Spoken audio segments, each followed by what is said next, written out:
우리 기도하심으로 피우다 시작하겠습니다. 하나님 감사합니다. 오늘도 말씀 앞으로 우리를 불러주시고 주의 말씀을 묵상하게 하시니 감사합니다. 오늘 말씀을 통해서 온전히 하나님만 바라보고 또 영적으로 어두워진 우리의 눈이 밝아지는 주의 말씀을 통해 온전히 깨닫게 되는 오늘 하루가 되게 하여 주시옵소서. 감사합니다. 예수님의 이름으로 기도드립니다. 아멘. 네, 오늘 저희가 함께 살펴볼 말씀은 창세기 27장 1절에서 14절까지 말씀인데요. 네, 우리 창세기 27장 1절에서 14절까지 말씀 함께 살펴보겠습니다.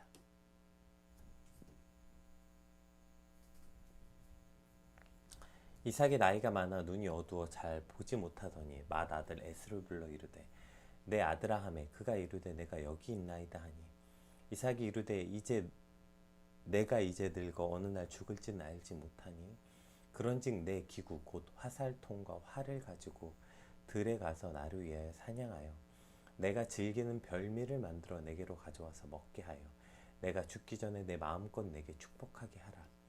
이삭이 그의 아들 에서에게 말할 때 리브가가 들었더니 에서가 사냥하여 오려고 들로 나가매 리브가가 그의 아들 야곱에게 말하여 이르되 내 아버지가 내 형 에서에게 말씀하시는 것을 내가 들었으니 이르시기를 나를 위하여 사냥하여 가져다가 별미를 만들어 내가 먹게 하여 죽기 전에 여호와 앞에서 내게 축복하게 하라 하셨으니 그런즉 내 아들아 내 말을 따라 내가 내게 명령하는 대로 염소떼에 가서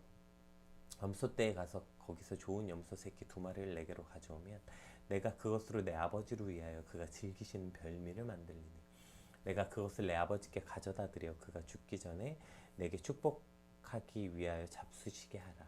야곱이 그 어미 리브가에게 이르되 내 형 에서는 털이 많은 사람이요 나는 매끈매끈한 사람인즉 아버지께서 나를 만지실진데 내가 아버지의 눈에 속이는 자로 보일지라 복은 고사하고 저주를 받을까 하나이다. 어머니가 그에게 이르되 내 아들아 너의 저주는 내게로 돌리리니 내 말만 따르고 가서 가져오라. 그가 가서 끌어다가 어머니에게로 가져왔더니 그의 어머니가 그의 아버지가 즐기는 별미를 만들었더라. 아멘. 오늘 본문은 그러니까 한 집안의 장자가 누가 결정되는가, 그러니까 장자로 누가 위임되는가, 장자의 그 지위가 결정되는 사건처럼 보입니다.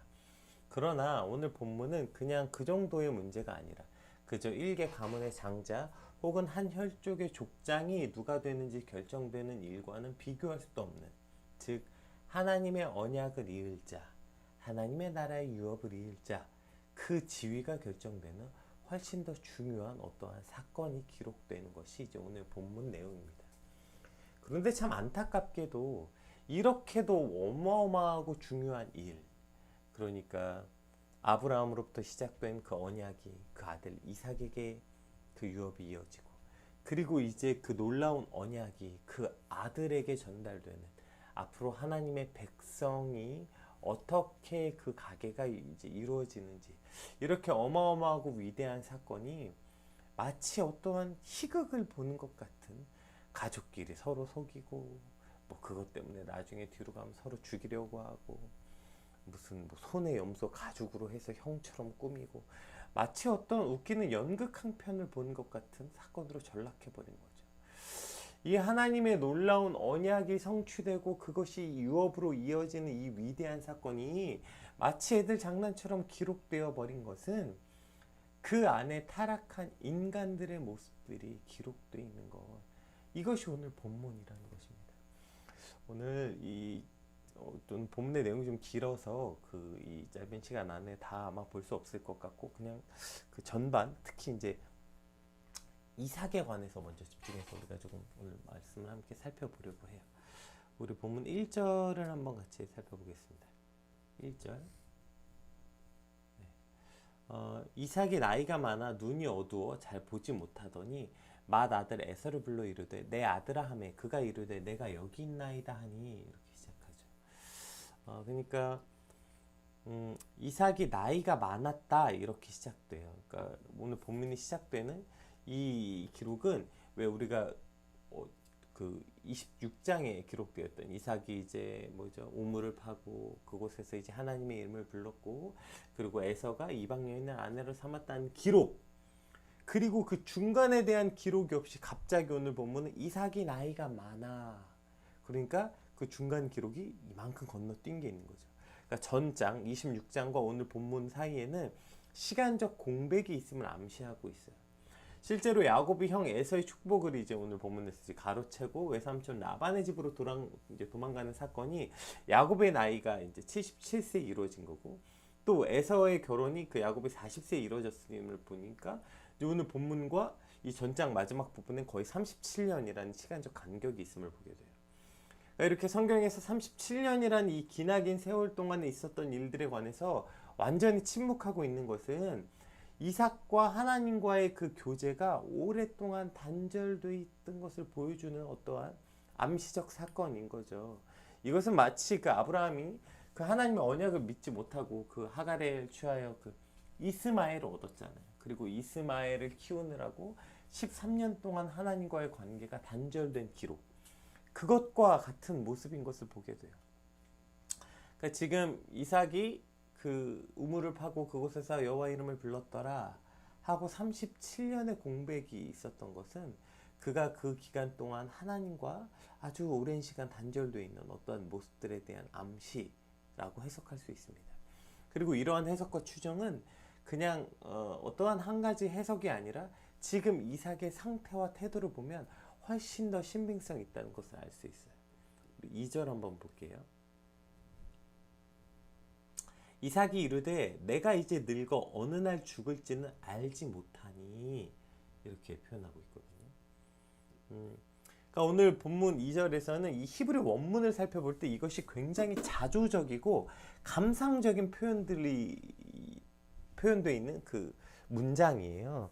서두에 이제 나오는 감탄사 인내와 또 중간에 나온 이제를 표현하는 나, 이러한 어떤 그 문법을 살펴보면 뭐 어쨌든 문법을 지금 따지자는 건 아닌데 이 표현 자체가 어쨌든 지금 이삭이 매우 감상적이고 자조적인 어투로 말하고 있다는 거예요. 그러니까 지금 그 맏아들을 불러놓고 야 얘야 이제 내가 늙어서 힘이 없고 내 인생은 이제 끝나간다, 어떤 자신의 인생을 비관하고 비참한 상태에 대한 푸념을 하고 있는 모습처럼 보여요. 그래서 이제 내가 노년에 그가 매우 자신을 비관적으로 바라보고 굉장히 침체되어 있는 모습. 야 이제 내 인생은 끝났다. 난 이제 끝났어. 이제 나는 곧 죽을 거야. 이제 뭐지? 말년을 준비할게. 그러니까 이리 와.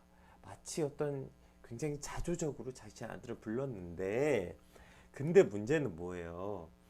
이렇게 내가 이제 장차 언제 죽을지 모르니 장자를 세워 준비하겠다고 말해놓고 이삭은요 이 이후로 되어 43년을 더 살아요. 180세가 돼서야 죽게 된다고요.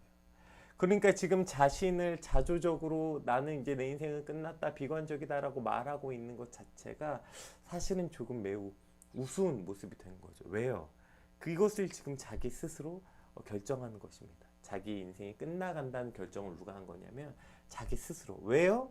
그것이 침체되고 자신을 비하하고 자기 연민에 빠져서 매우 자조적이고 감상적이 돼버린 이삭의 상태라는 거죠.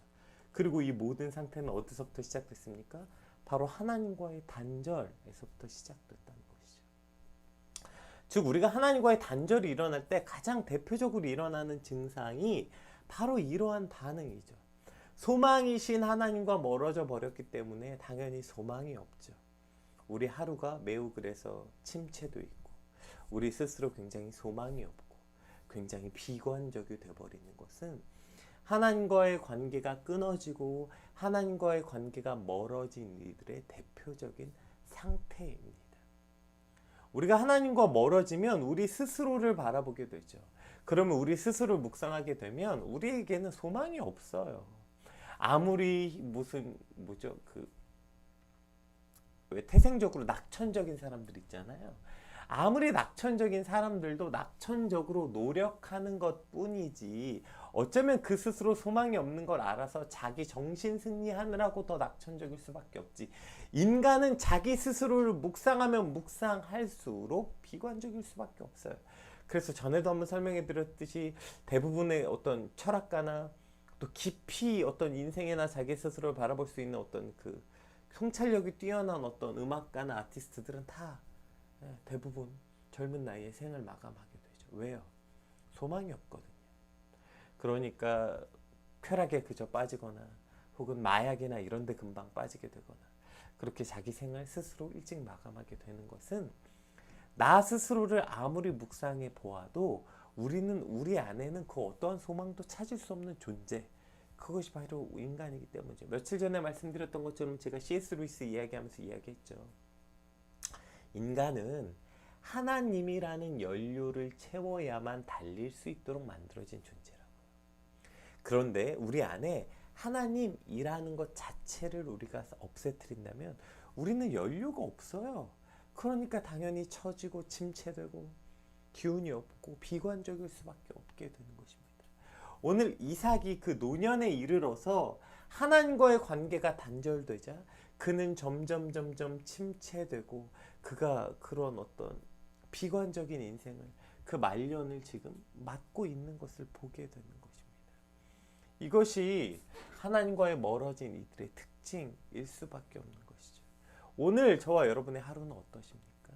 오늘 우리는 하나님으로부터 힘차고 소망된 그런 하루를 살고 있습니까? 아니면 눈 뜨자마자 짜증이 나고 눈 뜨자마자 마음이 지치고 마음의 염려와 근심과 걱정이 가득하고 침체되고 이제 나는 끝이 나가나 보다, 이제 끝났나 보다, 이러한 비관적인 인생을 살고 있다면 우리 안에 소망이 있는, 즉 하나님이 계신가, 내 안에 하나님과 내가 연결되어 있는가.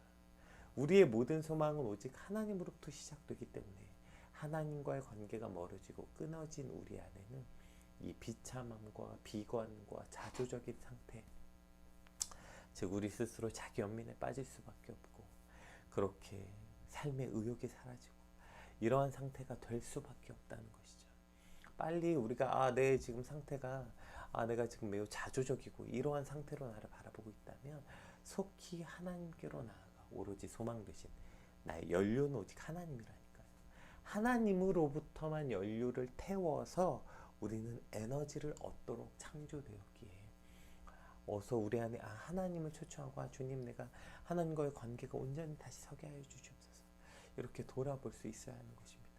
자, 오늘 이러한 상태로 그가 어떠한 결정을 내리냐면 한번 볼게요. 3절 우리 3절 4절 한번 봅시다. 그런즉 내 기구 곧 화살통과 활을 가지고 들에 나가서 나를 위하여 사냥하여 내가 즐기는 별미를 만들어 내게로 가져와 먹게 하여 내가 죽기 전에 내 마음껏 내게 축복하게 하라. 오늘 이제 여기서는 굉장히 뭐가 많이 들어가 있어요? 나를 위하여 내가 즐기는 내게로 가져와서 내가 죽기 전에 내 마음껏. 지금 이삭의 이 모든 결정인 그래서 누가 없어요? 하나님이 전혀 고려되어 있지 않죠. 이럴 수밖에 없는 것은 아까 말했잖아요. 그러니까 지금 이 37년의 공백은 그 이삭과 하나님과의 관계가 어떠한지를 볼 수 있는 공백이며 그 이후에 지금 이삭이 하고 있는 모든 결정에서는 하나님이 조금도 고려되어 있지 않다는 것이죠. 보세요. 이 결정이 어디서부터 시작됐다고요? 이 자조적인 상태. 그래, 내 인생은 이제 끝났어. 나는 이제 노년이야. 이제 내 살 날이 얼마 남지 않았어. 이 결정 안에서도 뭐가 없어요. 자기 생각으로 이러한 결정을 했다고요. 오로지 자기 생각으로 자기 계획이 이제 오케이, 내 인생을 보니까 이제 얼마 남지 않았구나. 오케이, 그럼 내가 내 인생의 말년을 준비해야겠다. 이 모든 계획에 뭐가 없어요. 하나님이 없어요. 그리고 이것이 얼마나 우스꽝스럽게 돼버립니까? 누가 그래요? 자기 이제 죽는다고. 이 이후로도 이삭 43년이나 시간을 더 살았다니까요. 근데 자기가 노년이라고 마치 지금 아브라함이 정말 죽기 직전에 어떤 노년을 준비했던 것과는 매우 비교되는 것이죠. 이삭은 앞으로도 아직 한참 남았어요. 근데 이미 자기가 자기 스스로 자기의 노년을 결정했고 이제 내가 끝나간다고 스스로 결정한 거예요. 이것은 하나님의 계획과 하나님과의 섭리와는 아무 상관이 없어요. 그러니까 그의 마음이 조급해지고 그러니까 저렇게 그 안에 하나님이 이미 그 안에 리브가를 통해서 그러니까 둘째, 그러니까 두 번째 나온 아들을 통해서 하나님의 언약을 이루겠다, 하나님의 백성을 세우겠다고 이미 말씀하셨잖아요. 그런데 그 모든 결정은 안중에도 없는 거예요. 왜요? 지금 마음이 급하거든요. 자기 계획인 이렇다고 생각했거든요. 어저께 저희가 이제 그 조금 드림을 다녀오면서 차에서 막 이제 이런저런 얘기하다가 누가 이제 자기가 내년에는 이렇게 될 거고, 내년에 직장이 없으니까 내년엔 직장이 없을 수도 있으니까 이제 지출 계획을 이렇게 세워야 된다, 이런 얘기를 하니까 또 옆에 있던 친구가 어떻게 알아, 어떻게 될지.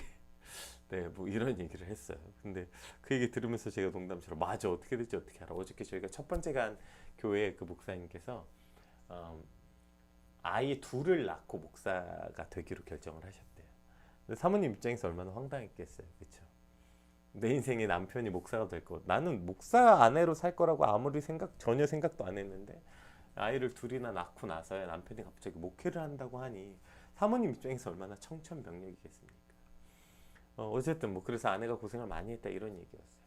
제가 이제 이 얘기 듣는데 그런 생각 많이 해요. 저희 PK들 중에서는 이제 엄마의 삶을 보니까 난 절대 사모가 안 돼, 난 절대 사모 안 돼, 난 아무리 잘생기고 내 이상형이어도 그가 전도사하고는 절대 연애 안 해, 막 이렇게 말한 친구한테 제가 꼭 얘기해요.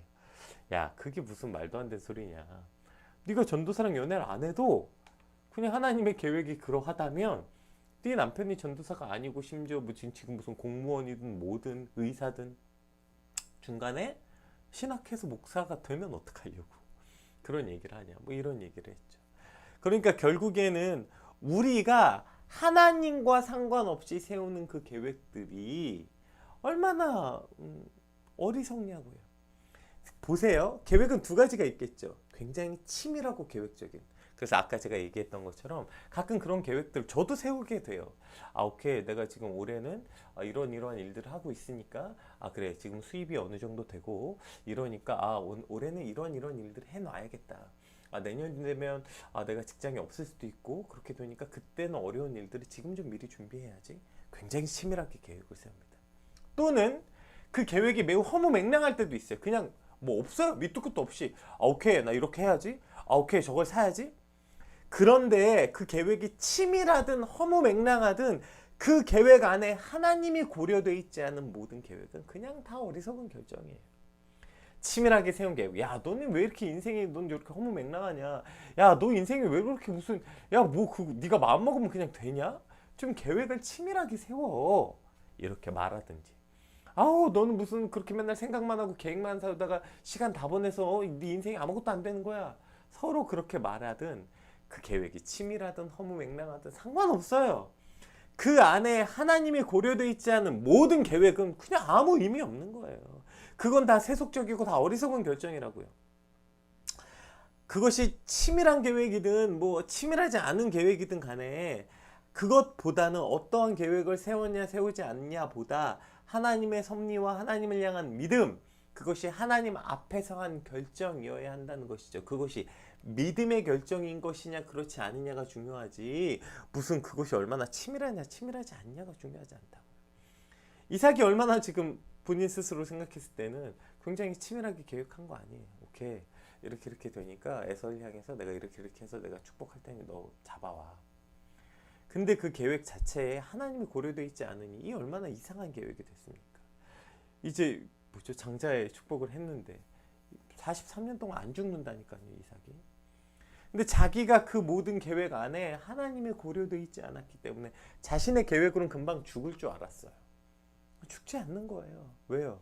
그 모든 결정권이 하나님께 있기 때문이죠. 그렇기 때문에 내 생각에 세운 계획, 내 생각에 앞으로 이렇게 될 것 같은 예정 따위는 중요하지 않아요. 왜요? 그 계획 안에 하나님이 고려되어 있는가 고려되어 있지 않은가, 그 계획 안에 하나님의 섭리와 주권 아래 세워진 계획인가 아닌가, 이것만 중요할 뿐입니다. 앞으로 여러분의 인생의 계획들이 얼마나 계획적이냐 치밀하냐 보다 그 모든 결정과 계획 안에 하나님의 섭리와 주권이 인정되어 있는가, 이것이 훨씬 더 중요하다는 것을 우리는 반드시 기억해야 됩니다. 오늘 이 이삭의 결정 안에는 하나님이 없었죠. 이 안에는 어쩌면 이러한 생각이 있는 것은 아니었을까? 우리가 한 가지 또 고려해 보는 것은 이것이 약간 이삭의 보상 심리 때문은 아닐까요? 보세요. 오늘 이삭의 결정 안에 두 번째 뭐가 있어요? 자, 하나님이 고려되어 있지 않으니까 뭐만 남아요? 나를 위하여, 나를 위하여, 나를 위하여. 나. 내가 즐기는 별미를 만들어서 내게로 가져와서 나를 위하여 사냥하여서 내가 죽기 전에 내가 축복하게 해라. 하나님이 없는 삶은 나밖에 남지 않는 거예요. 오직 나를 위해서 하라는 거예요. 자, 그 사랑하는 아들 지금 에서는 애초부터 이삭은 에서를 좋아했다고 나왔잖아요.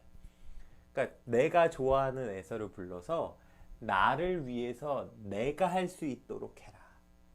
하나님을 위해서 하나님이 좋아하는 사람이 하나님이 행하셨다. 이것과 정반대될 수밖에 없죠. 그러니까 오로지 지금 이삭의 말년엔 나밖에 없는 거예요. 나를 위해서, 나를 위해서, 나를 위해서, 나. 하나님의 고려되어 있지 않은 모든 인생은 결국 나밖에 없을 수밖에 없는 거죠. 그러니 그 결정이 옳은 결정, 바른 결정이 될 리가 없죠. 왜요? 오직 나를 위해서 한 결정이기 때문입니다. 하나님이 없는 이 대표적인 두 번째 인생의 모습이 이런 거 아닙니까? 하나님은 없고 오로지 나를 위해서만 살아가는 말년이 되는 거죠. 우리가 노년이 되면 더 성숙하고 아름다운 노년, 나 말고 가족을 위하고 세상을 위하고 좀 이런 지혜롭고 현자 같은 노인이 될 거라고 생각하지만 하나님을 잃어버린 말년은 저렇게 될 수밖에 없어요. 더 이기적이고 나밖에 모르는 그냥 내거 나이 들수록 더 고집이 생기고 더 탐욕스러워지고 나밖에 모를 수 있는 노년이 되고 나이를 먹는다고 모두 그렇게 인자하고 온유해지는 것은 아닙니다. 하나님이 없는 인생은 저렇게 나밖에 모르는 추한 노년이 될 수밖에 없는 것입니다. 어쩌면 여기엔 이러한 게 포함되어 있는 거 아닐까요? 보세요. 이삭하면 온유한 사람의 대표로 많이 이루어졌어요. 그는 그렇게 생각해 보세요. 그가 어릴 때 그 청소년 시절에 아버지가 자기를 제물로 바칠 걸 알면서도 그냥 그 말에 순종해서 올라가죠. 또 그가 이렇게 우물을 팔 때 다른 이들과 다툼이 생길 때도 그는 늘 그것을 양보하고 자리로 옮기는 이러한 어떤 온유한 모습으로서의 이삭의 모습이 많이 기록되어 있습니다. 어쩌면 그래서 아닐까요? 이삭이 아니 내가 평생을 그렇게 살았는데 이제 노년에 말년에 장자권 결정하는 거 정도는 내가 해도 되는 거 아니야? 나 평생 그렇게 살았잖아. 평생 양보하고 나 평생 그렇게 살았잖아.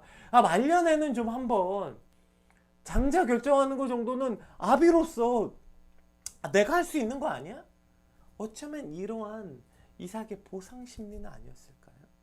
제가 맨날 얘기해요. 요즘에 이제 제가 맨날 다이어트 한다고 할 때 이제 그러면 왜 살이 쪘는지를 설명할 때 제가 자주 설명해요.